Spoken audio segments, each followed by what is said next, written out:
오늘 주시는 하나님의 말씀은 요나 3장 3절에서 4절까지의 말씀입니다. 제가 봉독해 드리겠습니다.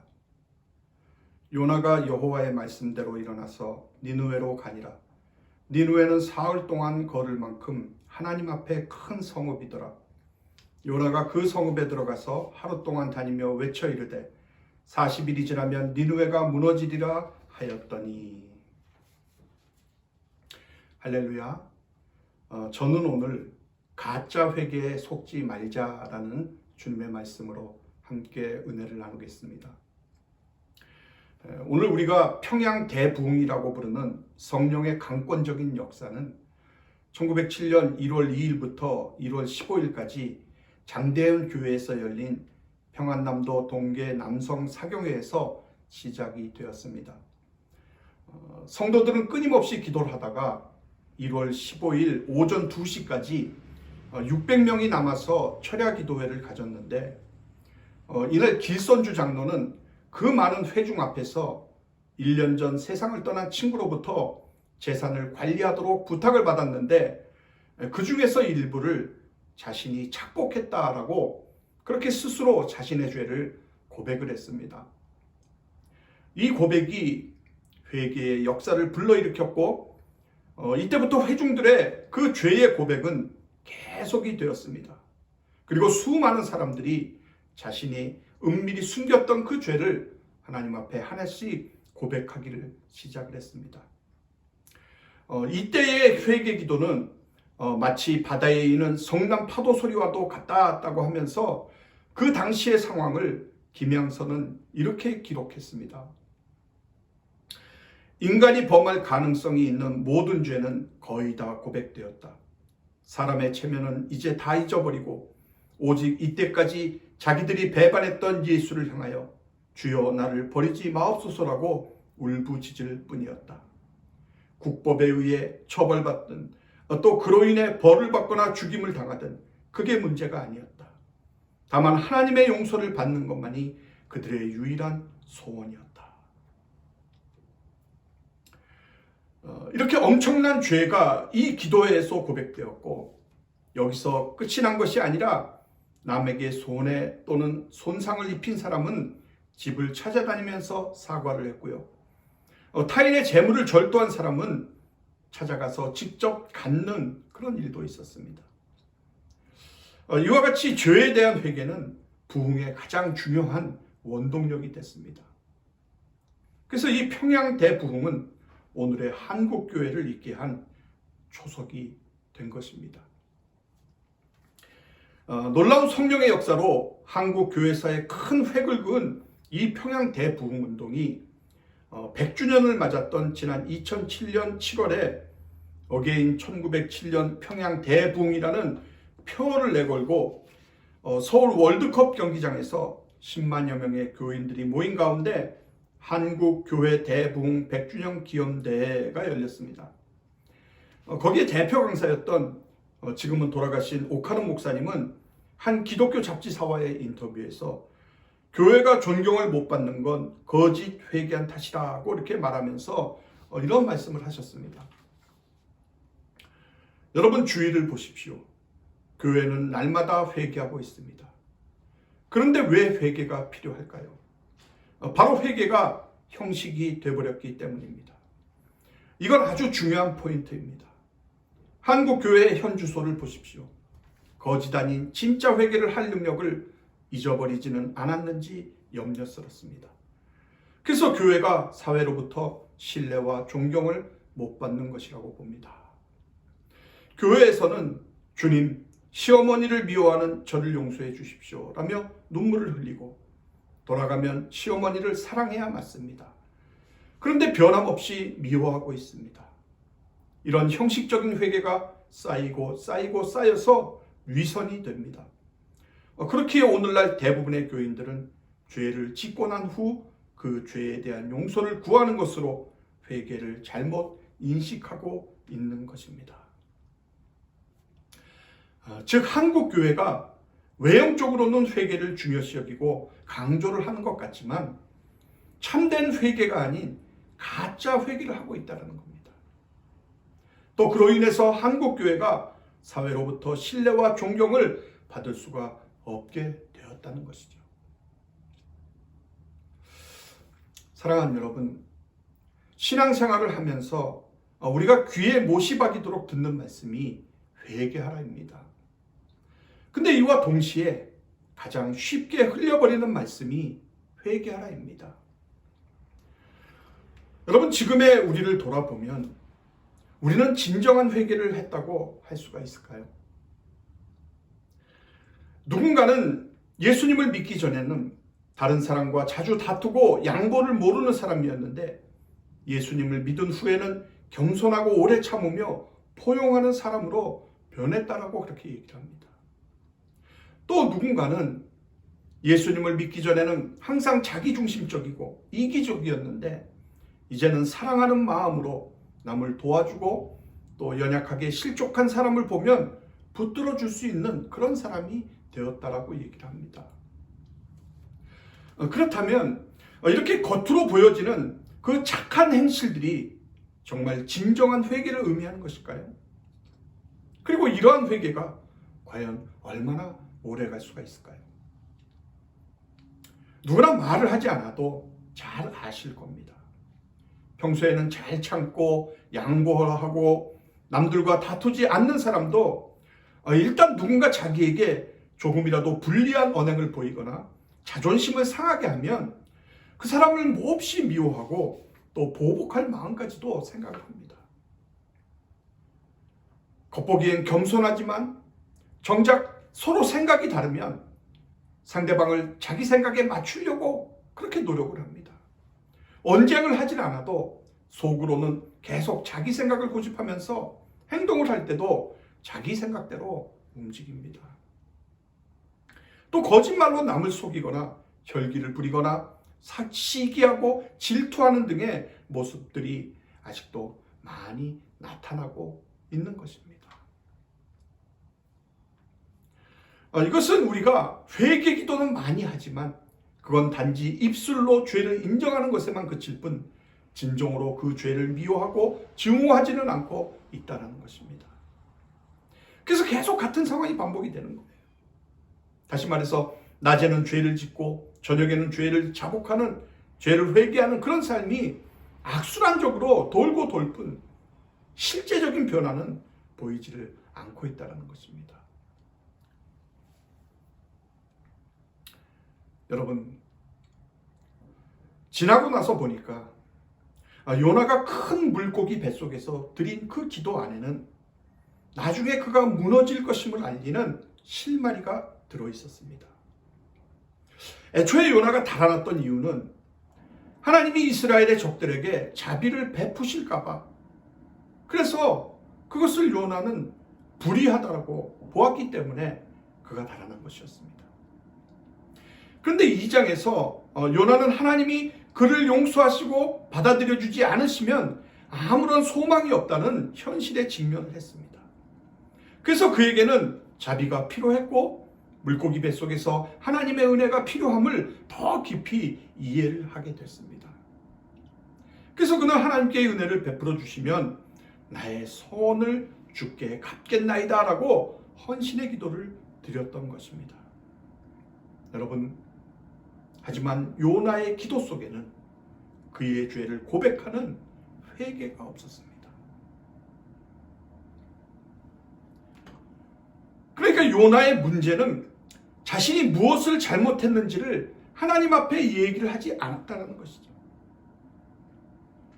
하나님의 뜻을 나몰라라 하며 도망쳤던 그 자신의 불순종과 자신의 죄악에 대한 회개가 한마디도 기록되어 있지를 않고 있습니다.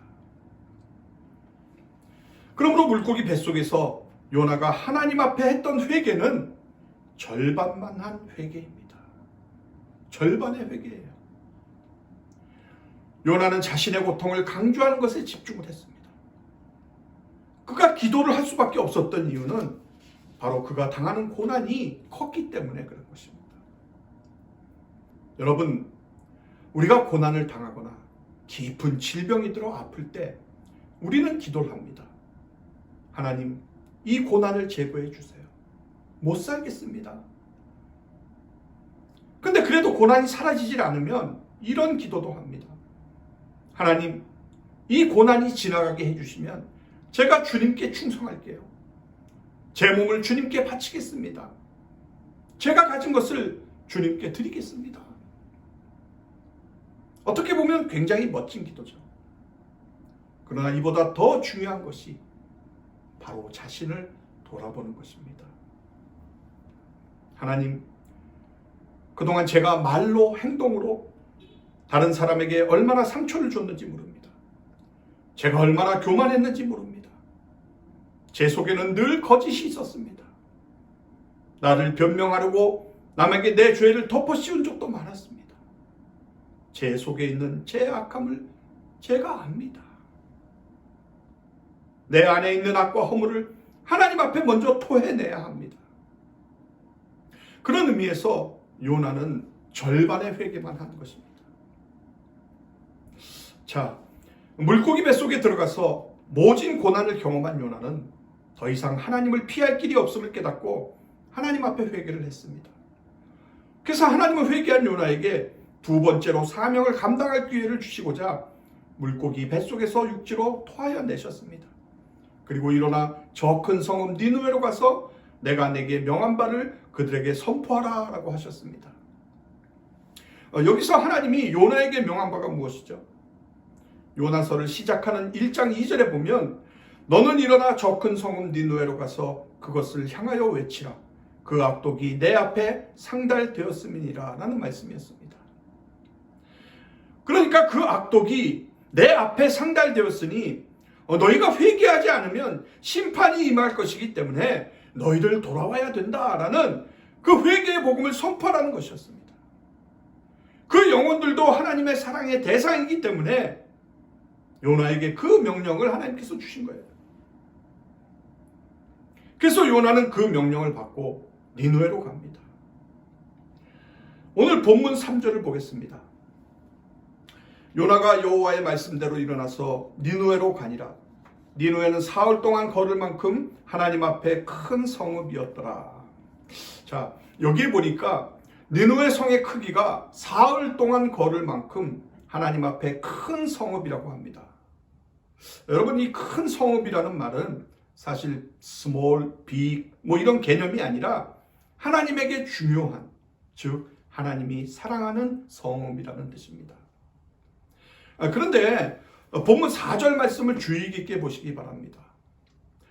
요나가 그 성읍에 들어가서 하루 동안 다니며 외쳐 이르되 40일이 지나면 니느웨가 무너지리라 하였더니, 요나가 니느웨에 들어가서 며칠 동안 다니죠? 하루 동안 다닙니다. 사흘을 돌아다녀야 할 성을 하루 동안만 다닌 것입니다. 그러니까 이 성이 하나님 앞에 중요한 성이면서 하나님이 사랑하는 성이면서 동시에 사흘 동안을 다녀야 할 만큼 큰 성이었습니다. 그런데 정말 요나가 하나님 앞에 진심으로 회개를 하고 진심으로 깨닫고 잘못을 뉘우치고 그 성에 가서 복음을 전하는 그 선지자로서의 역할을 다 하려고 했다면 사흘 동안 걸어 다닐 거리라도 닷새나 여흘을 다니면서 회개를 촉구하고 복음을 전했어야만 옳았습니다. 근데 달랑 하루만 다닌 것입니다. 무슨 말씀입니까? 요나가 진심으로 간 게 아니었다라는 겁니다. 가서도 그저 하루만 돌아다니다 만 것이었고, 더 중요한 것은 요나가 선포한 메시지인데 4절 뒷부분을 보시기 바랍니다. 40일이 지나면 니느웨가 무너지리라. 여러분, 이게 다예요. 여기에 무슨 복음이 있습니까? 무슨 회개에 대한 촉구가 있습니까? 이건 그냥 저주를 퍼붓고 지나간 것이죠.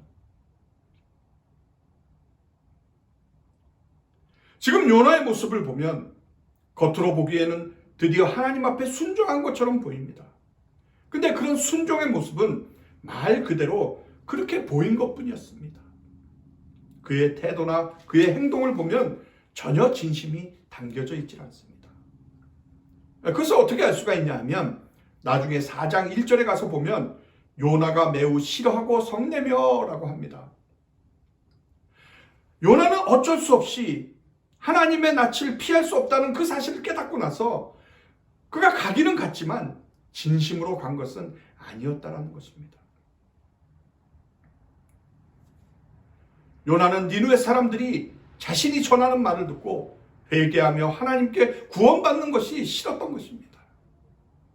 그러니까 요나의 마음속에는 여전히 이런 생각이 있었던 거예요. 제발 망해라. 제발 회개하지 말고 무너져라. 니느웨를 향해 저주에 가까운 마음을 지니고 있었기 때문에 그저 하루 동안만 하나님의 말씀을 증거한 것입니다. 그리고 할 말을 다 했다며 자리를 피한 것이었습니다. 사랑하는 여러분, 정말 우리하고 똑같지 않습니까? 우리도 하나님의 말씀을 듣고 은혜도 받고 깨닫기도 하고 맞다고 동의도 하잖아요.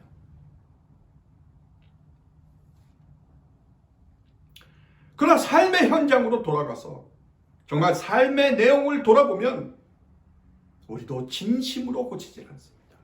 안 고쳐져요. 요나도 가서 형식은 취합니다.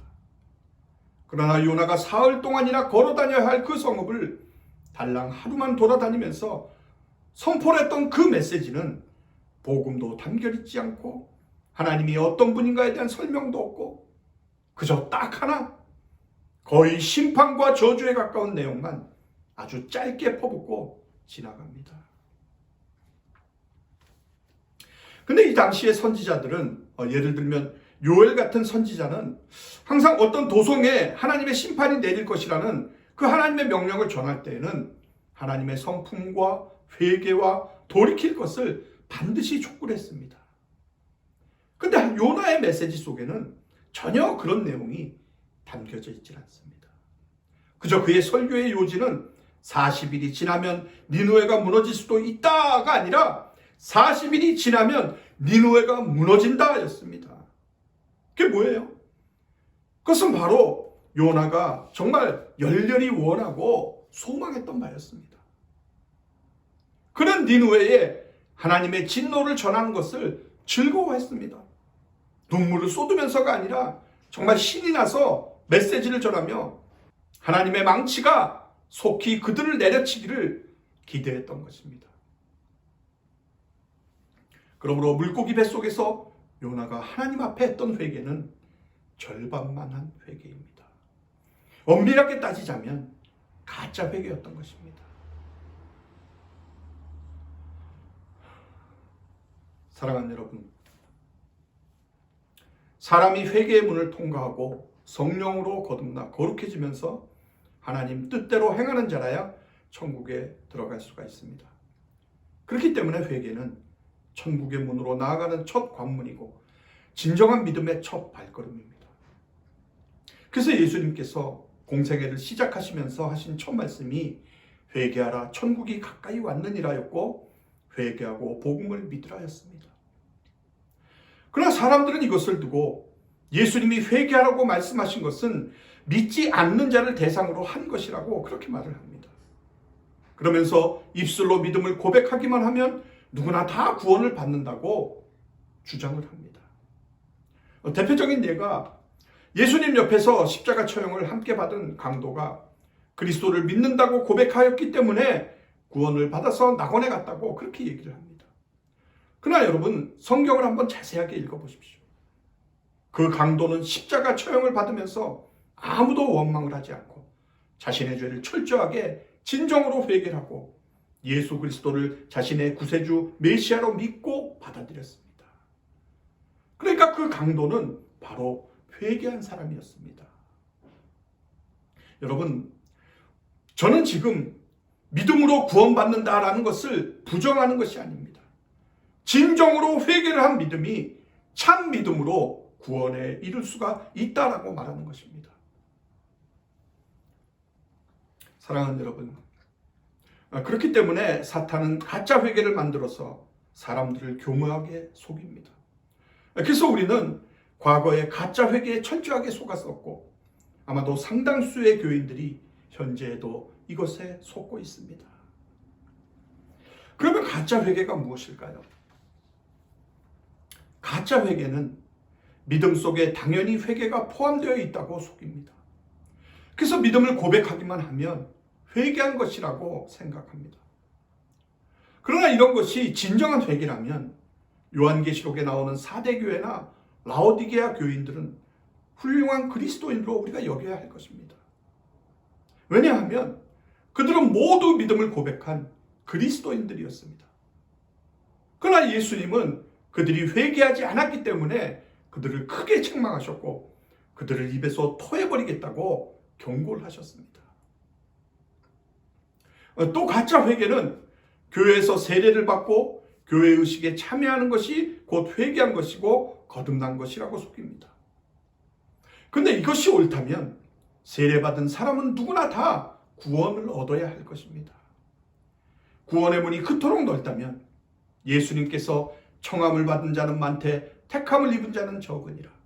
생명으로 인도하는 문은 좁고 길이 협착하여 찾는 자가 적으니라 라고 이렇게 말씀하시지도 않았을 것이고, 또 간음하는 자나 악담하는 자나 탐욕스러운 자라도 세례만 받으면 누구나 다 하나님의 나라를 유업으로 받을 수 있다는 그런 해교한 논리가 성립이 됩니다. 그렇기 때문에 가짜 회개는 자신의 죄 때문에 양심의 가책을 느끼고 죄를 후회하는 것이 회개한 것이라고 그렇게 우리를 속입니다. 여러분, 그러나 양심의 가책이 곧 회개라면 아벨을 죽인 가인도 회개한 사람이고 예수님을 팔아넘긴 가룟 유다도 우리가 회개한 사람으로 간주되어야 할 것입니다. 그러므로 이런 가짜 회개에 속아 넘어가거나 정말 나중에 죽어 우리가 심판대 앞에 서서 예수님으로부터 절대로 버림받는 존재가 되지 않기를 여러분께 간곡히 부탁을 드립니다. 사랑하는 성도 여러분, 하나님이 우리에게 회개를 요청하시는 이유는 회개 속에 생명이 있기 때문입니다.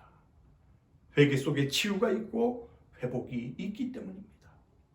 삶이 새로워지는 것은 지은 죄가 있고 없고의 문제가 아니라 회개를 하느냐 안 하느냐의 문제인 것입니다. 우리가 하나님 앞에 내 모습을 그대로 하려면 그때부터 회복이 일어납니다. 그때부터 성령의 역사가 일어납니다. 생명의 역사가 일어납니다. 그러므로 우리가 회개할 수 있는 능력을 부어주시기 위해서 우리 하나님께서는 그의 독생자 예수 그리스도를 십자가에 죽기까지 우리에게 내어주신 것입니다. 그래서 하나님께서는 회개를 통해 악인이 살 수 있는 길을 마련하셨습니다. 그것이 바로 복음인 것입니다.